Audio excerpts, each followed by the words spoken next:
But we've got to look at it as, we've done 125 years, been through, 20th century, 2 world wars, several recessions, many changes from people where they make bikes and all the rest of it. And, in the next 5-10 years, there'll be more changes to come.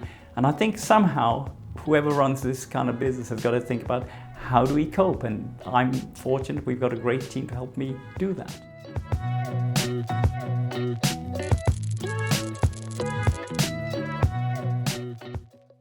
Hello, I'm Keith Noronha from Reynolds Technology, based in Birmingham. And what I do is tell you a little bit about what Reynolds has been doing, but maybe a little bit first of its origins. We're in Birmingham, in an area called Hall Green, not far from the origins of Reynolds. Reynolds, back in 1898, invented what was called butter tubing, a way to make tubing lighter for a bicycle frame, even from that era. And that patent from 1898 was the foundation of a company called the Buttered Tube Company. And you'll see a document that actually says on December 20th, 1898, the inventors of the tubing sat down as directors and basically said, we have a patent, let's start a company. So over 125 years later, that patent is still the reason this company continues. So Reynolds was privately owned from that time by the Reynolds family in Birmingham, who incidentally, for some reason, were into nail making.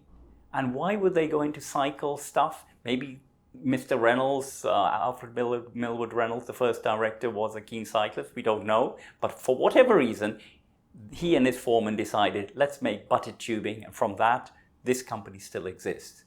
Privately owned till about 1928.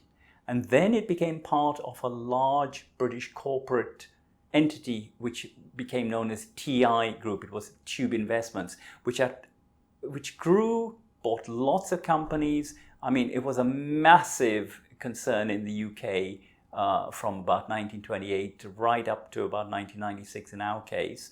And at one stage, for example, they owned Raleigh, which was one of the world's biggest bicycle companies in the 1970s with operations around the world. So it shows you, we were part of indeed a corporate grouping from the 1928 sort of time right till about 1996.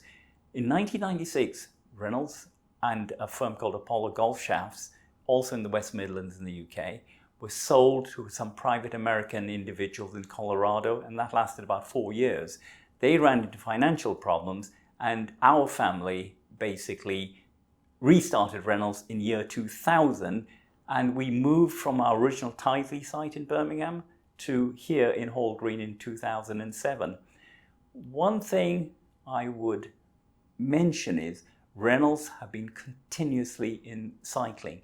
We had other operations, tube drawing, other areas, motorcycles, parts for cars like the E-Type chassis, but Reynolds now is primarily metallics, especially steel and titanium here on the site.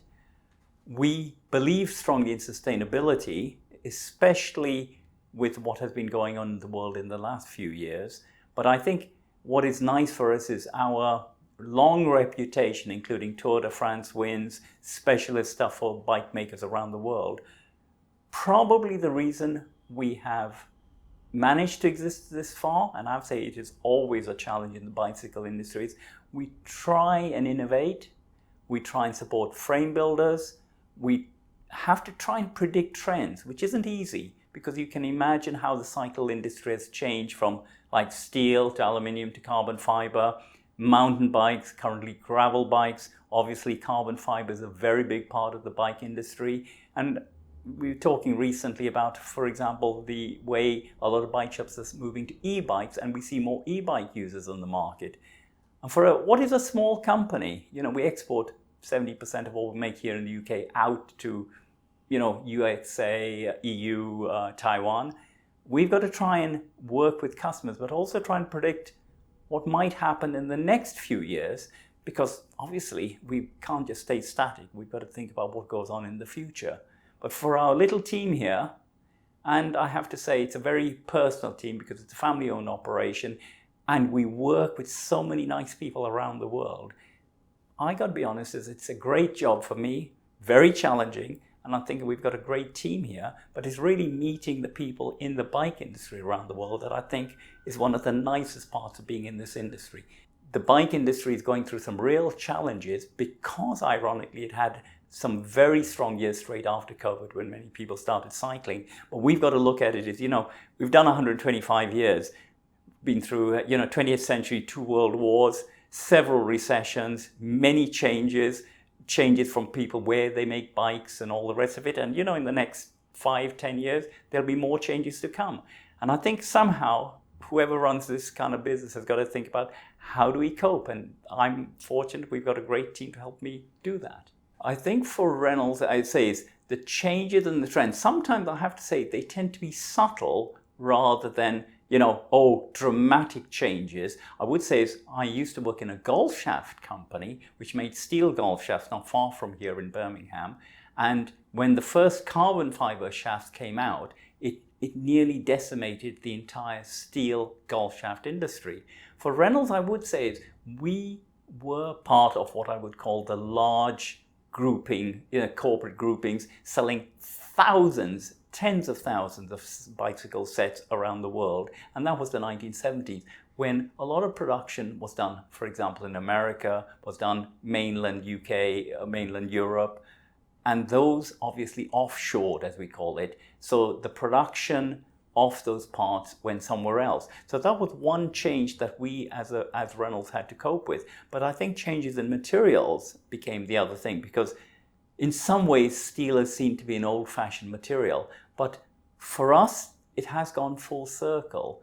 And we did see and had to think about when steel was replaced first by aluminium in the sort of late 1980s, 1990s, and then we saw carbon fiber taking over from aluminium and from steel. And I will admit there were questions in our grouping, should we move into carbon fiber? And for various reasons, the UK company chose not to. But those are the kind of trends in the industry which we have to think about and move on.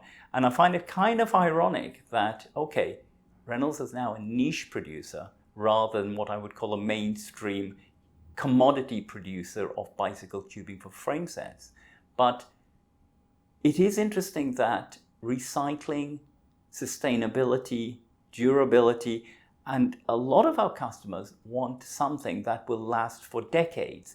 We took it for granted in the 1970s. When bikes, there are many Reynolds 531 bikes, for example, people had bespoke, I think it was somebody from 1939 bringing in his tandem using Reynolds tubing from that time. And the point is, we took it for granted that the bikes would last, I'm going to say forever, but for a very long time. Then it kind of moved to a phase where there's more disposable income and people change bikes more frequently. But I feel it's nice now that you can have a bike that people can maintain with industry standards, and literally 20, 30 years after you bought the bike, you can still be using it, replace obviously the tire or whatever is required, and you've still got a very reusable, sustainable mode of transport. So for me, that part of it is nice, and I suppose we took it for granted. I think we need to encourage the sustainability. But what is nice for Reynolds as well is to see is I think there is a general increase in cycling participation, and that's good because it is an it's a good mode of transportation for people, and I think with infrastructure in place, it'll encourage more people to ride. So I think the overall thing is, and I think is in 5-10 years' time, will somebody still be riding a bike? Even 20-30 years' time, I actually can see that still happening. And one point for our industries, that's something we've got to be thinking about, is what will the future generations do? So I think that change as a trend is important. For Reynolds, indeed, this change over the years, because we've always had a range of customers from, I'm going to call it the large corporate groupings like, say, Raleigh, who would have been making tens of thousands of bikes in the UK in their heyday. But we, even at that time, and certainly from the records that I've seen, and I've been probably in the bike industry now for only about 30 years, I can recognize brands we were supplying even at the time I started in this business who still exist in one form or another. It might be, I have to say, the family has changed, but they're still very small. And Reynolds have the advantage of being able to deal with a company that literally builds 5 or 10 frames a year, as well as the kind of companies who build or have 1,000, several thousand frames a year. And to be fair, we are niche now rather than the hundreds of thousands you see a lot of family builders in Taiwan building per year in steel or aluminium or carbon fiber. But I think for Reynolds, it is that range of customers we have that says, we have, I'm going to say, personal relationship with some of these guys. We've kind of grown up together, and when we think of what we as Reynolds develop, and we spend a reasonable amount on new materials, processes. For example, gravel bike's a good example. We kind of joke is whatever chainstays we shape and bend here, they want yet another 2 or 3 mil onto the tire width to help them get through the next lot. And it's kind of a challenge here. So it's a kind of joking thing, but really for our customers, how do we support them? What are we doing here to develop the next really useful process of change that helps them sell a bike? And I think for us, that's got to be one of our guiding principles here is we're going to get some stuff wrong. I mean, it's by the nature of what we develop. Some of our stuff just won't sell for commercial or technical reasons. But what we try and do is try and look at what our customers want, and whether it is literally a one-person cycle maker somewhere in the world saying, look, I need this, and we evaluate and say, does that make sense? Or it's somebody who needs 1,000, we've got to think about which areas we spend our time on, because of course, for Reynolds, even when I'm retired and the next generation take over, we've got 125. How do we get to 135? How do we get to 150? And this kind of thinking is, what does the market want from us, and how do we spend our time?